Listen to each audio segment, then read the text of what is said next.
Hi, I'm Walter, and I'll be introducing the Scottish Rural Development Programme. The Scottish Rural Development Programme, known as SRDP, was a policy developed by the Scottish Government to implement the second pillar of the European Union Common Agricultural Policy. Now, the Common Agricultural Policy is an EU initiative that aims to support farmers, improve agricultural productivity, and tackle challenges, mainly climate change. It also focuses on the sustainable management of natural resources and ensuring rural economies thrive by providing jobs in farming and related industries. The second pillar of the Common Agricultural Policy specifically targets economic, social, and environmental objectives in rural areas. Think of things like modernizing farms or boosting competitiveness in agriculture. That's where the SRDP comes in. It was built around the goals and focused on 1. Enhancing the rural economy, 2. Supporting agricultural and forestry businesses, 3. Protecting Scotland's natural environment, 4. Addressing the impact of climate change. At its core, the SRDP aimed to boost the rural economy, particularly in agriculture, which is the main source of employment in rural areas. Now, when we talk about the rural economy, we are referring to the economic activities and financial systems that exist in rural areas, often revolving around farming and forestry. In Scotland, rural areas are defined based on two key factors: population. Population in this sense relates to homes to about 1 million people in Scotland, which is roughly about 19% of Scotland's population. And the other factor is accessibility, which deals with how close these areas are to urban centers.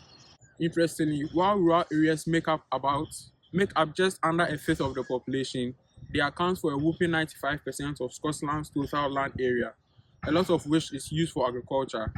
The SRDP ran from 2014 to 2020 and was officially approved by the European Commission on May 26, 2015, after extensive consultation and negotiations. It had a budget of about £1.3 billion with additional funding from the Scottish Government. With UK's exit from the European Union, projects that were approved before the transition were still co-funded by the European Union, but from 2021 onwards, new contracts were funded solely with national funds. The program offered various schemes to support a wide range of projects, and there was a formal application process. This included a two-tier approval system to ensure projects met the program's criteria.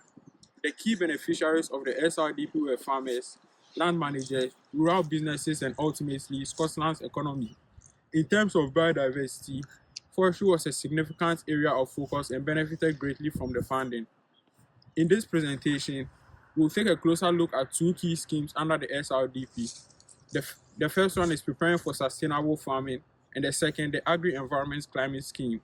We'll critically analyze the impact and effectiveness of these two schemes and then provide recommendations for shaping the new Scottish agricultural policies and strategies for its implementation. Hello, my name is Prajakta, and in this assignment, I would be criticizing the Scottish Agri-Based program. The overall program has adopted and implemented a number of schemes, but I would be criticizing the gap between the program where needs are supported to meet.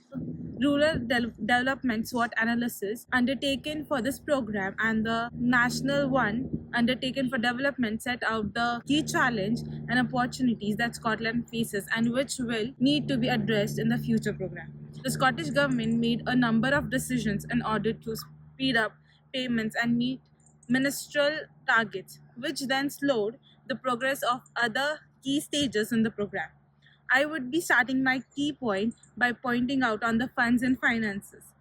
Dependency on subsidies is a critical issue in Scottish agriculture, as many farms and rural enterprises rely heavily on program support to remain economically viable. The reliance is primarily tied to historical subsidy schemes under the European Union's Common Agricultural Policy and post-Brexit transitional arrangement introduced by the UK and Scottish governments. Large landowners get the proportionate share of subsidies, whereas smaller farms and rural communities struggle to compete or sustain their livelihood. However, the funds did not take account of the advisory and other costs to the farmer that might be involved in implementing measures. For example, in preparing environmental plan sustainability assessments, nutrient and energy budgets, and pesticide reduction plans, these costs could amount to 1,000 2,000 pounds per farm, which would offset and in some cases eliminate the financial benefits indicated. Volatile market prices and the unprecedented spike in input costs of fertilizer, fuel, animal feed, and utilities are scored highly when respondents were asked identify what will impact on the businesses. My next issue will be availability of the farmers. Availability of farmers remains a key concern for some sectors, specifically horticulture, intensive livestock and dairy, and wider land use policy. Consumer attitudes, biosecurity, and livestock diseases risk also scored high in terms of risk. Another key issue is the lack of training for supervisor and management. Workers are assigned a supervisor's position having had very limited training and no follow up or upskilling training. Moreover, temporary seasonal workers come from a number of countries and from different cultural and ethnic backgrounds, which means that the workforce is usually very diverse. In order to ensure fairness, dignity, and respect, supervisors and managers should be provided with training on people management and workers' rights, including equal opportunities and anti discrimination practices, and supported to develop effective communication skills. All these changes are needed in order to ensure fairer recruitment and treatment of temporary seasonal workers. Agriculture accounts for a significant portion of Scotland's emission, primarily methane from livestock and nitrous oxide from fertilizer. Some schemes may inadvertently support practices that maintain or increase emissions, such as intensive livestock farming. Conversely, schemes promoting low emission farming practices, example precision farming or rotational grazing, can help reduce emissions. Climate change also affects water availability and increase the risk of flooding. Agro-environmental schemes promoting wetland creation and sustainable drainage system help manage floods and protect water quality. Conversely, poor land management practices encouraged by some schemes may exacerbate waterlogging, soil erosion, or contamination. Land use changes, shifts in agricultural land use like afforestation or rebuilding impact Scotland's carbon budget. Policies for promoting afforestation or agroforestry contribute to carbon capture. Overemphasis on monoculture forestry can reduce ecological diversity and resilience to climate impacts like drought or pests. These are the overall problems that are impacting the SRDP. Hi, I'm Keira, and today I'm going to be critically assessing the Preparing for Sustainable Farming scheme. Hi Keira, can you summarize the goals of the Preparing for Sustainable Farming schemes? Of course, the Preparing for Sustainable Farming scheme was first put in place in 2022. The scheme encourages farmers and crofters to improve their practices and knowledge, to meet future agricultural policies, and to increase efficiency in their practices. The intended outcome is biodiversity gain and lower greenhouse gas emissions from the farming industry, which aligns with Scotland's overall targets for the climate change plan, as well as aiming to integrate conditions to 50% of farm funding by 2025. So, what do you think are the strengths? Out with providing financial incentives, the Preparing for Sustainable Farming scheme is data driven, with three options currently funded: carbon audits, soil sampling and analysis, and animal health and welfare. This data allowed farmers to understand their emissions and provides the Scottish Government with up-to-date data for climate change monitoring. The scheme helps to reduce risks within farms, as the carbon audits allow farmers to understand how much carbon they've sequestered in their farmlands, while soil sampling and the analysis helps them understand the nutrient content of their soil, which will enable them to make informed decisions about their use of fertiliser and the health of their crops, which will help in the future to prevent pests and diseases from affecting their income. The other option is animal health and welfare, which allows farmers to keep their animals healthy and earn money from the breeding animals. This also prevents income loss from animal death. Finally, the scheme helps farmers prepare for future policy schemes that will demand more sustainable practices. which in future will minimise impact and disruption to their processes. So can you please explain us what kind of funding is available? The scheme offers a standard payment of £500 for carbon audits, while the amount you can claim for soil sample analysis differs depending on the size of the farm. Small farms under 50 hectares can receive up to £300 per soil sample. Larger farms can receive £30 per hectare. Farmers can also receive a £250 per annual health and welfare option, up to £500. The Preparing for Sustainable Farming scheme also offers a personal development payment of up to £500 for farmers if they choose to develop their knowledge. So what do you think are its weaknesses? The main weakness of the Preparing for Sustainable Farming scheme is that many farmers believe it's complex in wording and applications are lengthy. There's also a lack of support for farmers who wish to apply to these schemes, causing many of which hire farming advisors to do it for them out of their own pocket. And due to budget limitations, many rural and small farmers struggle to meet the strict criteria they must adhere to. The funding options are costly and many small farms do not have funds to pay for them. Rising living costs to farmers may also negate the scheme's financial benefits, making the scheme just not worth it to many farms. Emplacing sustainable practices also slows down production in the short term, with financial incentives not benefit farmers in that time causes a loss of income. Unpredictable weather events must also be considered, as extreme weather events are becoming more common. The ability to maintain good soil health decreases and reduces the effectiveness of sustainable practices put in place. Hello, my name is Nicholas Bautista and I'm assessing the Agri-Environmental Climate Scheme. So could you tell me a little bit about the Agri-Environmental Climate Scheme? Yeah, so the Agri-Environmental Climate Scheme, short for AECS, is one of many schemes that the Scottish Government has put forward in the Scottish Rural Development Programme. This scheme focuses on promoting land management practices that protect Scotland's history and heritage, as well as improving water quality, managing flood risk, organic farming, to mitigate and to adapt to climate change in these changing times in our environment. It's being primarily integrated to strengthen our ecosystem services like pollination or regulating temperatures by storing carbon in peatlands. How much money is being paid out to the farmers or stakeholders as a part of the program? Yeah, so the Scottish Government pays 30 to 40 million pounds annually to land managers who participate in the enrollment of the scheme, who are committed to protect and to preserve biodiversity, fight climate change, and for other sustainable land management benefits. As of 2020, roughly 213 million pounds has been awarded through the scheme. Around 20% of Scotland's agricultural land is currently under the scheme. So what do you think? What are some environmental actions taken by the farmers under this scheme? So water management, biodiversity, peatlands/wetlands, and organic farming has all seen improvements under the AECS. We are currently introducing wader scrapes, which are shallow pools of water that create the perfect habitat for invertebrates.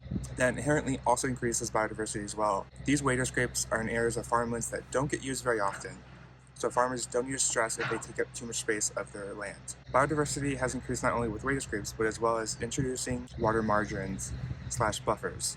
These buffers of water running along grasslands that decrease water pollution or diffuse agricultural runoff. These buffers also increase biodiversity because the vegetation, like flowers, run along the margins. Over 1,000 hectares of these buffers are committed in Scotland's agricultural land.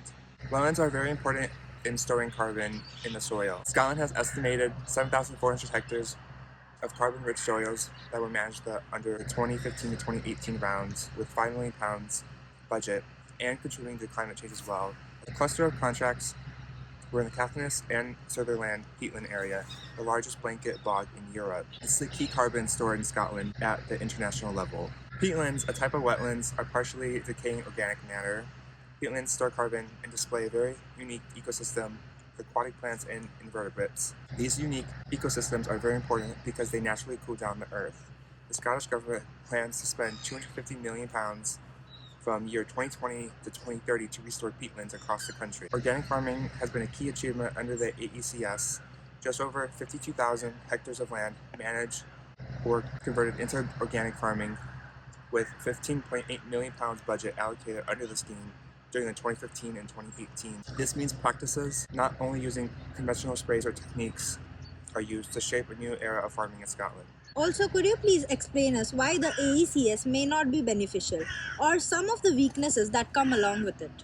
The process of applying for funding and taking part of the scheme can be discouraging for some. There used to be a physical book for farmers to obtain and to educate themselves during the process of applying.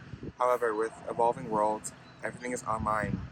The scheme could have minor changes, but without proper communication and farmers aren't knowledgeable of these changes, it may be very difficult for a farmer to come across the scheme and fully understand the process of the application. This may bring in advisors for some to help them get started, which could increase the cost for the farmers. There were complaints by farmers who took part of the application process, and they expressed it took too long and was too difficult to get through the paperwork. Contracts are given out for 5 years. This may discourage farmers because it is a commitment that lacks flexibility within the scheme. A big downfall of the scheme is that there's a lack of monitoring under the scheme. It could be difficult to understand the true impacts if there isn't a team to collect full sets of data at the time, or if we know the funds are being allocated correctly. So, my last question for you is, could you also please provide us a brief summary of the AECS? Absolutely. The AECS is a program that the Scottish Government is providing for farmers to increase mainly biodiversity, some water quality, and other environmental topics like mitigating and adapting to climate change. Farmers are receiving payments by the government to provide these services like water scrapes or buffers to increase biodiversity. Some of the disadvantages of the program is that it may be very tricky for some to understand the application process because it is lengthy and confusing. Monitoring is another issue of the scheme. We don't know if funds are being allocated in the right areas. Hello everyone, so I'm Samrudhi. Today I'll be talking about the impactful recommendations to enhance the agri-environmental climate scheme and preparing for the sustainable farming initiative. These programs have tremendous potential to support Scotland's farmers while addressing environmental challenges, but they can be refined to ensure broader accessibility and greater impact. Let's dive into the key recommendations. So the first recommendation is simplify and improve accessibility. First, the application process must be more user-friendly for the farmers.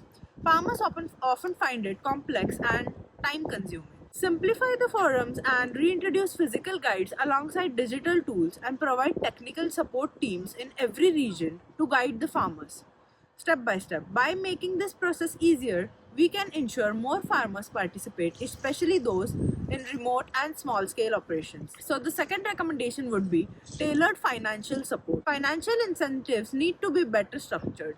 Many farmers face short-term losses when transitioning to sustainable practices. We should implement phased payments and provide intermediate support while rewarding long-term success. Additionally, allocating targets funds for smaller farms while help bridge the gap between the larger operations, ensuring their capacity.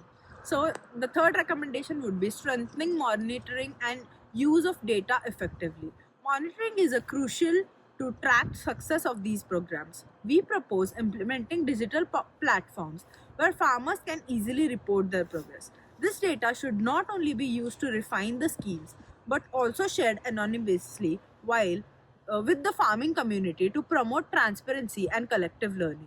The next recommendation is the fourth recommendation, which is foster innovation and knowledge sharing.